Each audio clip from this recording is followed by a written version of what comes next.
নমস্কার বন্ধুরা, এর আগে মিউনিসিপ্যালিটি এলাকায় বিল্ডিং প্ল্যান স্যাংশনের রুল নিয়ে আমি একটি ডিটেল ভিডিও বানিয়েছিলাম। সেখানে অনেক দর্শক বন্ধুরা কমেন্ট করে বলেছিলেন যে পঞ্চায়েত এলাকার জন্য বিল্ডিং প্ল্যান স্যাংশনের রুল নিয়ে একটি ডিটেল ভিডিও বানাতে।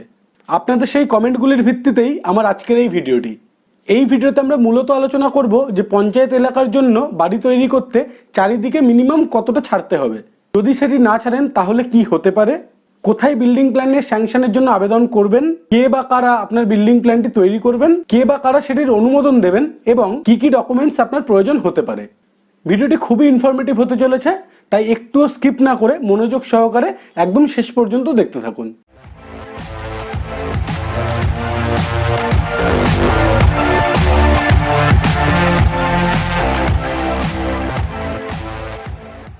সবার প্রথমে আমরা জানব পঞ্চায়েত এলাকাতে কি কি ক্ষেত্রে আপনার পারমিশন নেওয়ার প্রয়োজন নেই।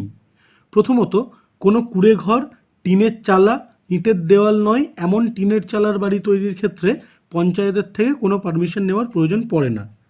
এক্ষেত্রে বাড়িটির মোট এরিয়া 18 স্কোয়ার মিটার বা মোটামুটি 195 স্কোয়ার ফিটের থেকে কম হতে হবে।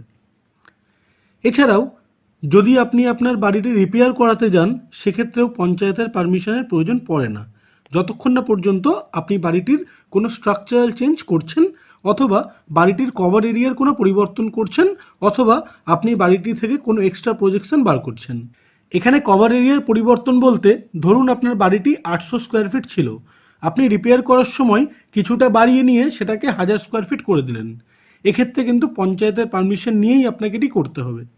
এছাড়াও ইট অথবা সিমেন্ট বাদে অন্য কোনো মেটেরিয়াল দিয়ে যদি আপনি বাউন্ডারি ওয়াল বানান, সেক্ষেত্রেও পঞ্চায়েতের পারমিশনের প্রয়োজন পড়বে না। তাহলে আশা করছি আপনার কাছে এই বিষয়টি ক্লিয়ার যে কোন কোন ক্ষেত্রে আপনার পঞ্চায়েতের পারমিশন নেওয়ার প্রয়োজন পড়বে না। উপরে বলা পয়েন্টগুলি বাদে যে কোনো ক্ষেত্রে অবশ্যই আপনাকে প্রপার ওয়েতে পঞ্চায়েতের পারমিশন নিয়েই বাড়িটি করতে হবে, as per West Bengal panchayat rules 2004। এবার আসে আপনার বিল্ডিংয়ের আয়তন এবং উচ্চতার ভিত্তিতে আপনি কোথায় আবেদন করবেন এবং কোন অথরিটি আপনাকে পারমিশন প্রদান করবেন। এক্ষেত্রে যদি আপনার বিল্ডিংটির মোট প্লিন্থ এরিয়া 150 স্কোয়ার মিটার বা 1615 স্কোয়ার ফিটের মধ্যে হয় এবং উচ্চতা 6.5 মিটার বা 21 ফুটের মধ্যে হয়, সেক্ষেত্রে আপনাকে অ্যাপ্লিকেশন জমা করতে হবে গ্রাম পঞ্চায়েতের অফিসে এবং এক্ষেত্রে গ্রাম পঞ্চায়েতের প্রধান আপনাকে পারমিশন প্রোভাইড করবেন। যদি আপনার বিল্ডিংটির প্লিন্থ এরিয়া 150 স্কোয়ার মিটার থেকে 300 স্কোয়ার মিটারের মধ্যে হয়, অর্থাৎ মোটামুটি 1615 স্কোয়ার ফিট থেকে 3230 স্কোয়ার ফিটের মধ্যে হয় এবং উচ্চতা 6.5 মিটার বা 21 ফুটের মধ্যে হয়, সেক্ষেত্রে আপনাকে অ্যাপ্লিকেশন জমা করতে হবে পঞ্চায়েত সমিতির অফিসে। এক্ষেত্রে পঞ্চায়েত সমিতির এক্সিকিউটিভ অফিসার আপনাকে পারমিশন প্রোভাইড করবেন। এবং যদি আপনার বিল্ডিংয়ের প্লিন্থ এরিয়া 300 স্কোয়ার মিটার বা 3230 স্কোয়ার ফিটের বেশি হয় এবং উচ্চতা 6.5 মিটার বা 21 ফুটের বেশি হয়, সেক্ষেত্রে আপনাকে অ্যাপ্লিকেশন জমা করতে হবে জেলা পরিষদের অফিসে এবং এক্ষেত্রে জেলা পরিষদের এক্সিকিউটিভ অফিসার আপনাকে পারমিশন প্রোভাইড করবেন। যাই হোক, এবার আমরা জানবো চারদিকে কতখানি জায়গা ছাড়তে হবে এবং অন্যান্য নিয়ম সম্বন্ধেও জানবো।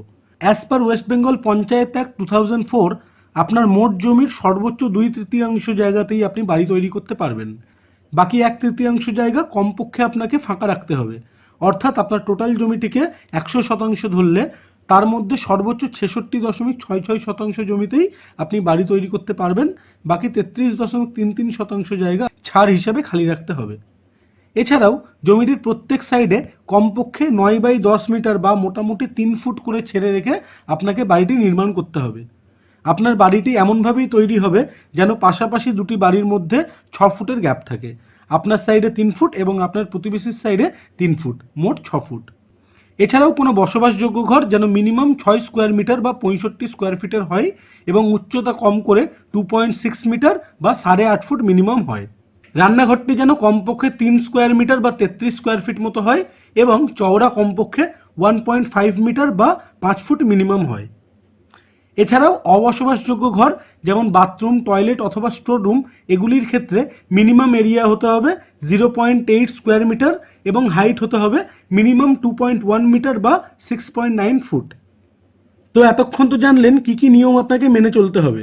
এবার আসি, যদি আপনি এগুলি না মেনে চলেন তাহলে কি ক্ষতি হতে পারে। এক্ষেত্রে এগুলি সবটাই নির্ভর করে আপনার পঞ্চায়েতের ওপর। আইন যেমন থাকে, আইনের ফাঁকও থাকে। আপনি বিল্ডিং প্ল্যান অ্যাপ্রুভালের জন্য জমা করলে অ্যাজ পার রুল তাদের সেই কনস্ট্রাকশন সাইটটি ভিজিট করার কথা, কিন্তু বাস্তবে বেশিরভাগ ক্ষেত্রেই দেখা যায় ওনারা ভিজিট করেন না এবং এভাবেই একদল দালাল ব্যক্তি মোটা টাকার বিনিময়ে না নিয়ম মেনে দিনের পর দিন বেআইনি কনস্ট্রাকশনে মদত দিয়ে চলেন। কিন্তু একজন সচেতন নাগরিক হিসেবে আপনার অবশ্যই উচিত প্রপার নিয়ম মেনে একজন ইঞ্জিনিয়ারের পরামর্শ মতো বিল্ডিং প্ল্যান করে সেটির অ্যাপ্রুভাল নিয়েই কাজে এগোনো। এতে করে পরবর্তীকালে কখনোই আপনি কোনো রকম সমস্যার সম্মুখীন হবেন না। আর এগুলি না মানলে দালাল চক্রে পড়লে আপনার বেশ কিছু বাড়তি টাকা খরচ হবে এবং ঠিকঠাক ছাড় দিয়ে বাড়ি না বানালে পরবর্তীকালে প্রপার ভেন্টিলেশন পাবেন না, বাড়িতে ড্যাম্পের সমস্যা হবে, সেপটিক ট্যাঙ্ক বানানোর জায়গা পাবেন না, বাড়ির মেনটেনেন্স করতে পারবেন না ইত্যাদি বহু টেকনিক্যাল সমস্যায় পড়বেন। এছাড়াও পরবর্তীকালে যদি সরকার বদল হয় বা নতুন কোনো নিয়ম আসে বা যদি আপনার সাইটে ভিজিট হয়, তখন কিন্তু ইললিগাল কনস্ট্রাকশন বলে সেটিকে ভেঙেও ফেলতে পারে অথবা আপনাকে হয়তো মোটা টাকা জরিমানাও দিতে হতে পারে। তাই আপনার উচিত প্রপার নিয়ম মেনে প্রপার অথরিটির থেকে পারমিশন করিয়ে তবেই বাড়ি তৈরি করার কাজে হাত দেওয়া। এবার আসে কিভাবে আবেদন করবেন। এক্ষেত্রে অনলাইন এবং অফলাইন দুটো মোডই অ্যাভেলেবেল আছে। অফলাইনে অ্যাপ্লিকেশন করার জন্য এরকম একটি ফর্ম আপনাকে ফিল আপ করতে হবে। এটি হলো ফর্ম 4। এটি আপনি আপনার পঞ্চায়েত অফিস থেকে খুব সহজেই পেয়ে যাবেন। আপনাদের সুবিধার্থে এই ফর্মটির পিডিএফ কপি এই ভিডিওটির ডেসক্রিপশনে দেওয়া রইল। এই ফর্ম 4টি যথাযথভাবে ফিল আপ করে তার সাথে বিল্ডিং প্ল্যান, সাইট প্ল্যান, পর্চা ইত্যাদি প্রয়োজনীয় ডকুমেন্টস অ্যাটাচ করে জমা করতে হবে। আর অনলাইনে আবেদন করার জন্য department of panchayat and rural ডেভেলপমেন্টের ওয়েবসাইটটি আপনাকে ভিজিট করতে হবে। পরবর্তী ভিডিওতে অনলাইনে কিভাবে বিল্ডিং প্ল্যান অ্যাপ্রুভ করাবেন সেটি ডিটেলে দেখানো হবে, তাই অবশ্যই চ্যানেলটি সাবস্ক্রাইব করে রাখতে ভুলবেন না। ভিডিওটি তৈরি হওয়ার পর সেটির লিঙ্ক উপরে কার্ডে পেয়ে যাবেন। যাই হোক, এতক্ষণ তো জানলেন যে কী কী নিয়ম আপনাকে মানতে হবে এবং কোথায় কিভাবে অ্যাপ্লাই করতে হবে। এবার আমরা জানবো যে আপনার এই বিল্ডিং প্ল্যানটি কে বা কারা তৈরি করে দেবেন। এক্ষেত্রে আপনাকে এই চারটি ফলো করতে হবে। এক্ষেত্রে যদি আপনার বিল্ডিং হাইট 4 মিটারের মধ্যে হয় তাহলে যে কোনো সিভিল ড্রাফটসম্যান এই কাজটি করতে পারবেন। যদি বিল্ডিংটির হাইট 11 মিটারের মধ্যে হয় সেক্ষেত্রে ন্যূনতম একজন ডিপ্লোমা সিভিল ইঞ্জিনিয়ারের প্রয়োজন এবং তাকে পশ্চিমবঙ্গের যে কোনো পৌর এলাকায় লাইসেন্সড বিল্ডিং সার্ভেয়ার হতে হবে। আর যদি বিল্ডিংটির হাইট 15 মিটারের মধ্যে হয় সেক্ষেত্রে ন্যূনতম সিভিল ইঞ্জিনিয়ারিংয়ে বিই বা বিটেক ডিগ্রি আছে এমন কোনো ইঞ্জিনিয়ারই প্ল্যানটি সাইন করতে পারবেন। তাকে অবশ্যই পশ্চিমবঙ্গের যে কোনো পৌর এলাকায় এমপ্যানেল বা রেজিস্টার্ড থাকতে হবে এবং যে কোনো উচ্চতার বিল্ডিংয়ের জন্য একজন আর্কিটেক্ট বিল্ডিং প্ল্যান বানাতে এবং অথেন্টিকেট করতে পারবেন। আপনারা যদি আমাদের থেকে বিল্ডিং প্ল্যান বানাতে চান তাহলে স্ক্রিনে দেওয়া নম্বরে হোয়াটসঅ্যাপের মাধ্যমে আমাদের সাথে যোগাযোগ করতে পারেন।